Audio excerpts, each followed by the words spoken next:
let's do a quick dig into the Aravali Hills controversy. So the background essentially is that the Supreme Court recently passed an order or passed a judgment in favor of the recommendations of the committee by MOEFCC that the definition of the Aravali Hills would be 100 meters. Anything above 100 meters will be considered as the Aravali ranges or the Aravali Hills, and therefore the fear is that 90% of what comes under the Aravali ranges today would not be considered as Aravali Hills, and therefore they would not receive the kind of protection that they would have received otherwise from mining and so on. But where does this order or where does this judgment come from? What was the whole issue about?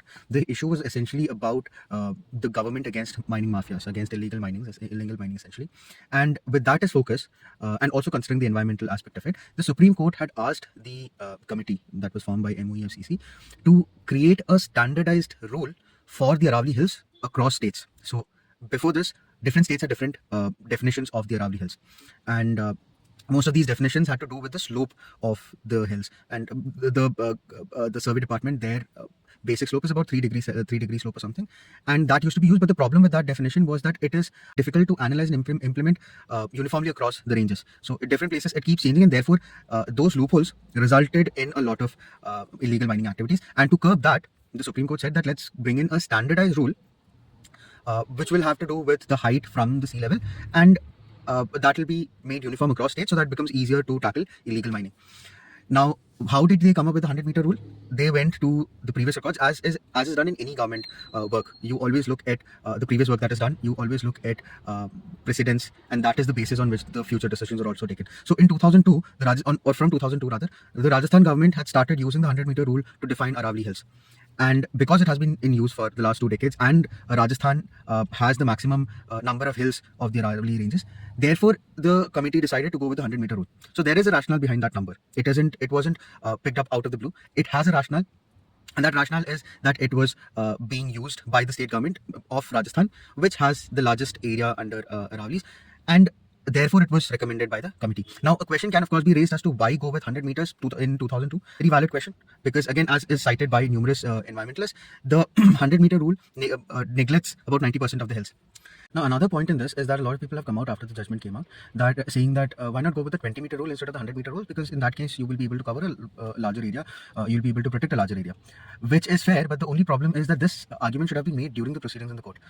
That perspective was not provided to the court while the proceeding was going on, and moreover the committee by MOEFCC gave assurances to the court that the 100-meter rule will not hinder the process of protection of the Aravali Hills, and that it will cover a majority of it gave an assurance that it will actually cover a larger area of the Aravali ranges as compared to the previous definition of slopes, which is of course being contended, and rightfully so, because it seems that there was some disagreement between the survey department and the ministry, which needs to be discussed further, which needs to be probed even further.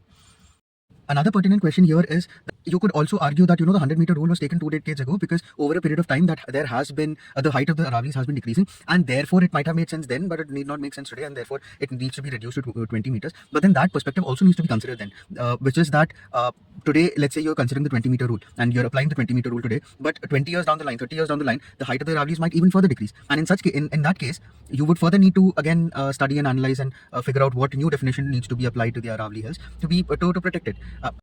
So the need of the hour today is to understand the different nuances associated with the issue. It's not just the protection of the Aravali Hills that is at stake here. It is also the curbing of illegal mining that has to be executed properly. So when you are trying to work for the protection of the Aravali Hills, it also includes curbing illegal minings as well. Because on one hand, when you're trying to protect the Aravali ranges, if this definition did not exist, your first objective is also not getting fulfilled. The Aravali ranges are not getting protected there because there is no standardized rule, and therefore there can be loopholes that can be exploited.